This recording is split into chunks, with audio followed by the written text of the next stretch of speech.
Today's topic, we are talking about some of the underused, perhaps unknown features in GEMpos that maybe you may have in your organization, you may not know about. So what we want to do is just cover some of these. Now, when we were talking about these, we had quite a list of them. So we actually have a part one and a part two. Part one we're doing today in December. We'll do a part two. So please join us for that session if you're able to. But with that, my name is Pau. I'm the marketing manager. Again, I've seen some familiar names here, so I'm grateful to have you back, but I also see some new names. So thank you for joining us for the first time. I'm here to really just give a welcome and to provide a little bit of a like housekeeping rules for the webinar. So really the content will be done through our key speakers who I will introduce in a little bit. But really with the structure of our webinar, we do about 30 to 35 minutes of content and then reserve about 10 to 15 minutes at the end for your questions. So definitely send your questions through while we're on the webinar. We will do our best to get to them at the end. If we aren't able to, we can definitely follow up. And we are also recording the webinar. So all of our past webinars are available on our website. Today's webinar, if you know a colleague who is interested and not able to attend, the link will be shareable later today or tomorrow, and you can pass that along to them. And then in order for us to really ensure these are quality productions and engaging topics, we also send out a post-event survey. So just a short survey to gauge your thoughts on what you're wanting to know and what you're wanting to see and have us improve on. So please send that over. That should be coming at the end of the day or tomorrow. And it's also just going to put you into a raffle for a $50 Amazon gift card. With that said, our agenda today, we're going to cover some topics, some features that are going to be for your customers, for your admins, for your retail staff. The first being Gem Rewards for the customer feature. We'll have the dashboard reporter, which is an admin feature, and then we'll talk through reservations, advanced search, and sales contests for your front of house retail staff. Our speakers, if you've joined us before, are Jason Bradley and Ricky Keys. Both have a wealth of knowledge around not only the industry, but our products. And so I'm not going to do a long intro here. I'm just going to pass it right on to Jason to kick us off.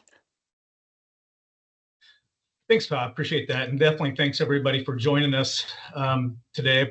I appreciate your time.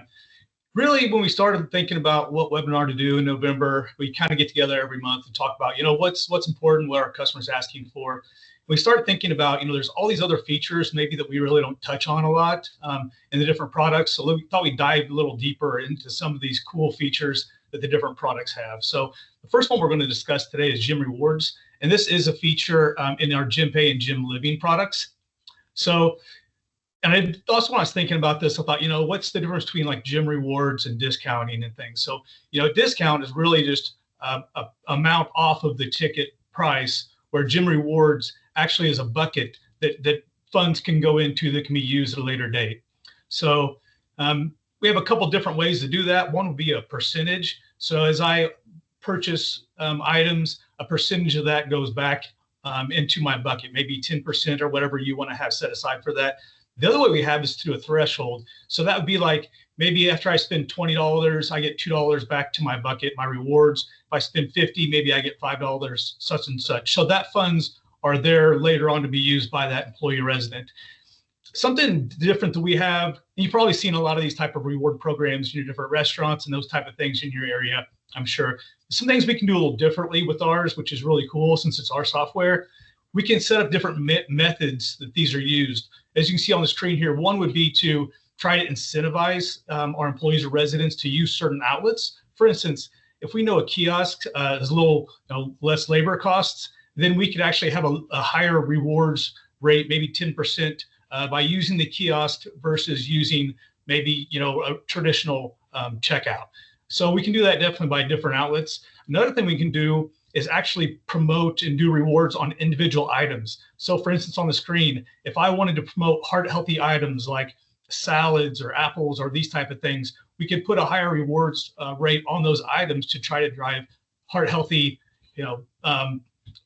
goals and promote those type of healthy living. So those are just a few different ways that we can use the reward program to try to push our employees' behavior the way we want them to in residents. So some other benefits, create customer loyalty, increase employee resident satisfaction. I don't know if you guys use rewards like I do, but sometimes, maybe I've had I just want something for free, or I'm thinking I spent a lot of money this month and I wish I had some funds to use. So I'll go actually and use those reward balances at those different places. So think of that like this too. So maybe the employee or resident has had a hard month or whatever, and they just can pull on those funds, kind of a rainy day fund, to purchase items for that day. It also encourages on-site spending. So we've heard from a lot of our customers that some of their residents and employees are using those third-party options like Uber Eats, DoorDash, things like that. Well, the use of these rewards kind of helps keep them on site and using our outlets that we're wanting them to. Again, controls purchasing habits. We talked about the heart healthy items, those type of things. Another one I didn't mention is we can also do rewards based off of how they're paying. So maybe we don't want our employees or residents using credit cards, so we have to pay all those credit card fees. We can maybe do 5% reward if they use cash, and possibly 10% if they use their resident account or if they use their employee payroll deduction. So there's some other ways we can control the purchasing habits of our people. The other way is to avoid direct loss. And I was thinking about this. When you do a discount, you're really just discounting that item, where if you do a reward, you're actually capturing the margins on that item, and then they're coming back to purchase another item, and you're actually catching margins on those as well. So there's another benefit for your company. So there's a couple ways you can get the rewards. One, of course, would be by going to the outlet, purchasing things, and that going into your bucket. In the back end of GEMpay or GEMliving, this is where admin can actually go in and check the balances if you want to, but also you can add funds as well. So maybe you want to give a reward for somebody doing a good job or whatever, the birthday or whatever. You can actually manually put those amounts in the back end of the software as well, whoever has access to the software from there. Another place we can go do that, of course, is from the point of sale. So here we've got actually a kiosk, and you can see if I go to the GEMpay rewards, I would put in my transaction, hit the GEMpay rewards, and that's where I would use my reward dollars towards that check. Now, let's say they've only got $5 in reward dollars left, and it's a $10 transaction, then it's going to use that $5 and then ask for another tender for the remaining balance on there. So that's how that would work. The other thing you can do from this screen is the employee or resident can actually hit the GEMpay inquiry, or if it's the cashier doing it, they can look up the employee or resident's information. And if I hit that GEMpay inquiry, you'll see here it pulls up the employee or resident's information, and you can see on the screen there where they can check their own rewards.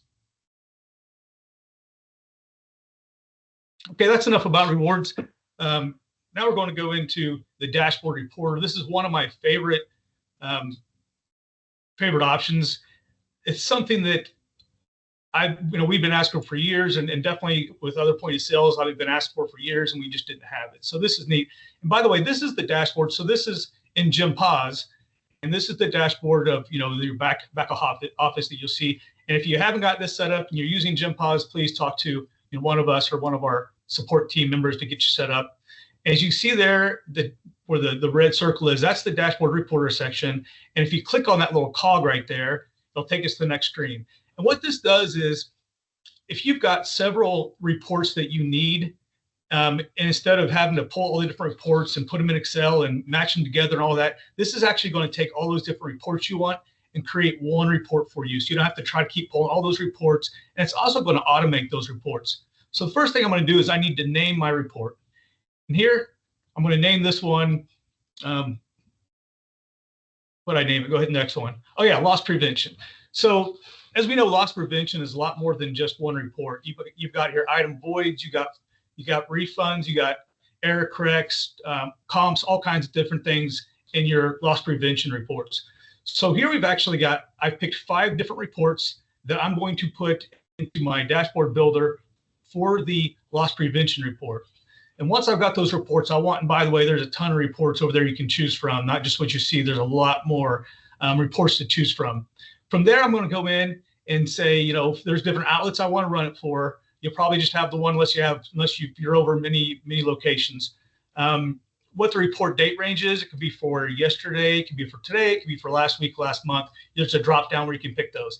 And then you're going to pick the email list that you want to send this to. This might be to yourself, it might be to your managers, might be to another, assistant manager, whoever. But you can put as many emails of where you want this to go to in that field, and then you can set the time. Don't set it to midnight like I did, unfortunately, and I was getting reports at midnight on Sunday night. Very annoying. So set a time you want that to come in on, and then below that you can set different days of the week, or if you want it just one day of the week, you can set all that up, and this is all automated. You can do this, by the way, with all different reports if you want to as well. From there, we would just hit save, and you'll see here is the email that I got for this report that I built. You can see that I've actually have 9 check voids, $31.67 in error correct. So maybe someone needs to have a talking to me and see why I'm doing these. Maybe I need to be, taught some things, or figure out why we're having all these voids. So that's all for me. Next, we'll hand it over to Ricky and give you some great information on alerts management. Ricky, take it away. Thanks, Jason. For our retail staff, there are some features within the system and even some add-ons that you can do. Starting with a wait list. We have wait lists and reservations in our system. The wait list is built into our point of sale. So if you have any table dining services, anything requiring a wait list, you can use this. Whenever you wait list someone, as someone walks up, you can choose, put in their name, and if they have their phone number, once their name and phone number have been entered, they can be retained in the system to where you can just look them up from now on. With their phone number, you also have if it's a special occasion, you can add that information in there, and even any notes like, I'd like a table by the fireplace, I'd like a table by the window, I'd like a table with additional guests if they want to come up. So again, those notes can be added in there. And what happens is we add them to the wait list there. So as the wait list grows, you'll see on this wait list here that as it grows, it tells you how many people are waiting, and how many parties are waiting.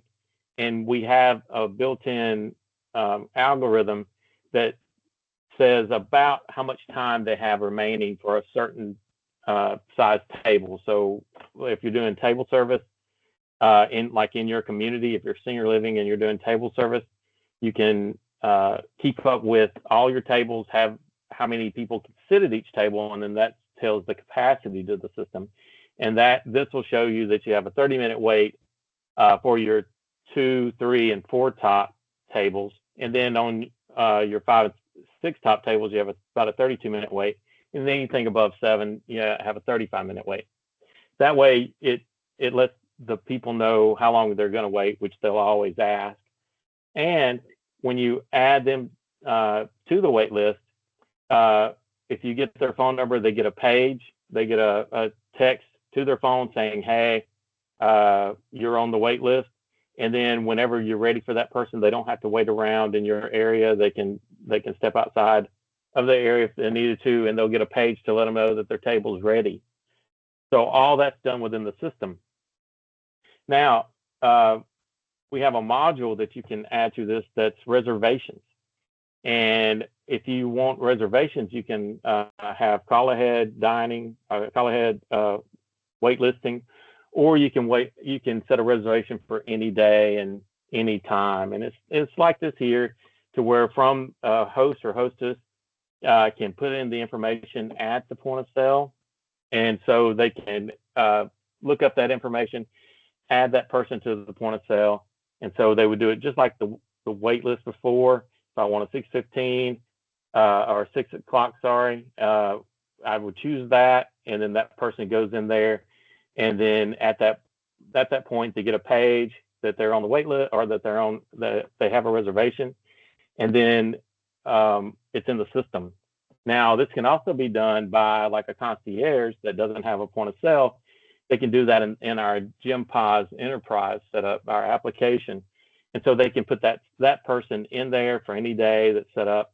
And this is all set up as to how many tables you want to allow to be reserved.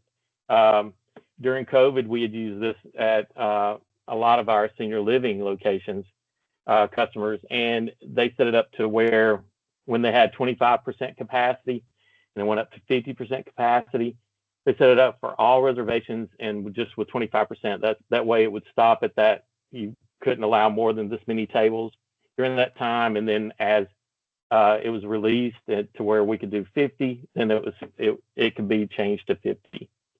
So we do have that capability for wait lists and reservations.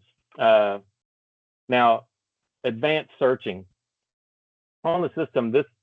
The advanced searching we're discussing here is looking up menu items that may not be on the system at this time. So all the menu items have buttons, of course, to where you press that button that allows you to place the order. When you're ringing things up, some things may have barcodes to where you just scan those things, so they're all in there.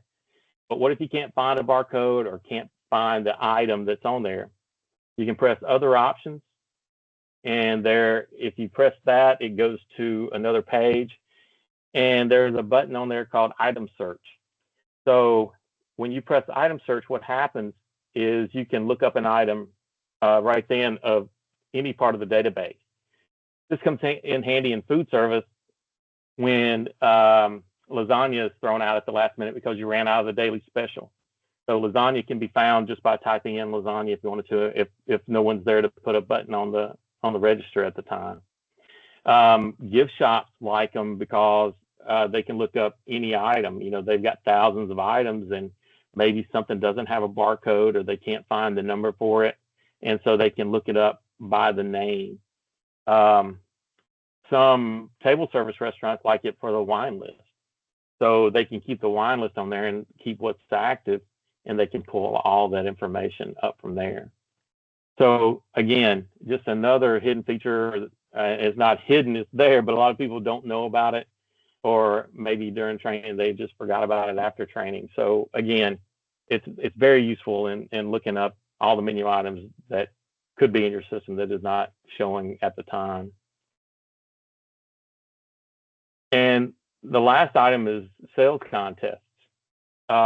Within being a cashier in a cafeteria setting or a server in a table service setting, our system has the ability to run contests. And most food service understands contests just due to maybe how restaurants have done it in the past. But again, this system has contests in it that allow you to set up certain items that can be sold, and it gives credit to the person selling it. It gives them contest credit, not money or points. Just let them know that they've sold this many of this item.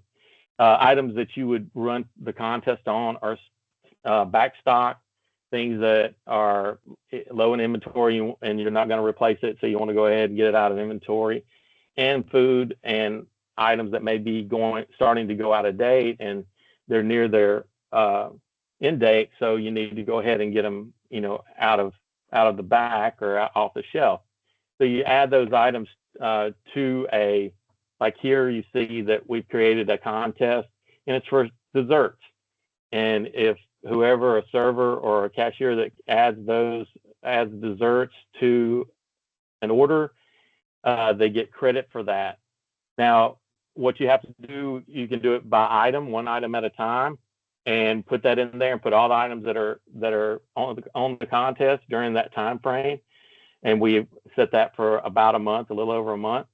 And then during that month, you keep up with those sales. You can do it daily and run reports daily that show those items and who sold what.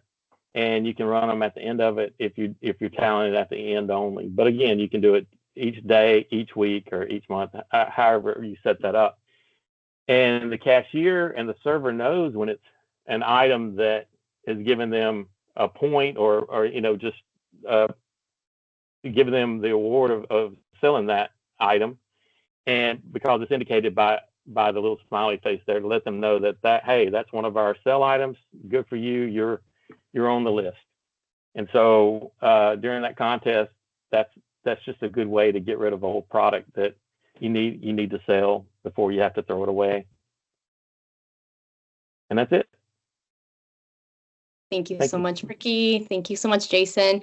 So these were just, I think, 5 of the 10 or so that we came up with. That list is still growing, so this could turn into a series. We never know.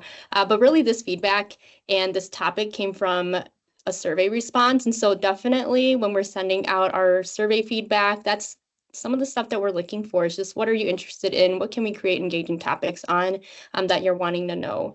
With that said, just some closing remarks. I do want to just also pinpoint some of the customer resources that maybe you're unaware of, or maybe are also underutilized in your organization here. The first being our knowledge base. So this is on our website. You can access it. It's really a library of some helpful articles, how-tos, things that are going to walk you through, product and inventory setup, or certain things that you're probably wanting to know, or if you just want to do some light reading on it, it is available for you. So check it out on our website. But we also have our customer support. So for any technical issues that you're running into, anything that you're needing some help on, contact our customer support team, and they're happy to take care of you. And then our sales support team. We have our outside sales team. We have our inside sales team. So our ARM, definitely get in touch with your ARM if you're wanting more information about any of these modules or add-ons. And then more importantly, going back to customer surveys. So along with our webinar feedback survey, we also have been sending out for the past couple months here a customer survey just to gauge general feedback on a few different areas that we are hoping to get more information on. So your sales experience, your product experience, customer support experience, even the implementation and project management, process that you have encountered. What does that look like? What can we do better on? So definitely give us that feedback. We will be sending out one before the end of this year as well. With that said, I do just want to take this time to say thank you so much. I know our whole team, everyone in the company is so grateful to have you be our customer for choosing us, because it truly comes up to you and your choice. And so we are so grateful and thankful. With it being Thanksgiving soon here, we hope that you guys have a wonderful holiday break. I know some of you may not get a break too, so we definitely are thinking of you. Now, I do want to also reserve some time for questions. So I'm going to take a look at that. And Ricky and Jason, I'll just, if one of the questions applies to what you want to answer, feel free to just chime in. All right. Okay, so there's a question about cost, which we generally stay away from pricing in here, but just in general, it seems like they're asking, is there any cost to some of the features that we've discussed? Most of everything discussed today is inherent in the system. The Gem rewards and reservations are modules. They may have been purchased at the time whenever, if they're part of the package that was purchased. All you have to do is just get in touch with your ARM, your account relationship manager, and they can help you out with those, and even instruct you on how to use some of these as well. Thank you. Let me see. And then the next one is about training. So today we went through kind of a light overview of them, but it looks like someone's interested in just more training or a more detailed overview. How would they be able to get that? I would again say just contact your ARM, like Jonathan, Mark, or Scott Richardson, Mark Lehner, and Jonathan Sellers, and they can, or Jason or myself, and we can help you out on getting showing you how to use it, or set you up for training. All right, perfect. So not too many questions today, but if any questions come up after the webinar, please feel free to send us an email. We're happy to address it. But with that said, again, just thank you so much. We are going to end a little bit earlier here, but I know everyone's looking forward to getting a longer break. So with that said, thank you so much. We look forward to having you on our next webinar. Thank you, Ricky, Jason. Thank you, everyone.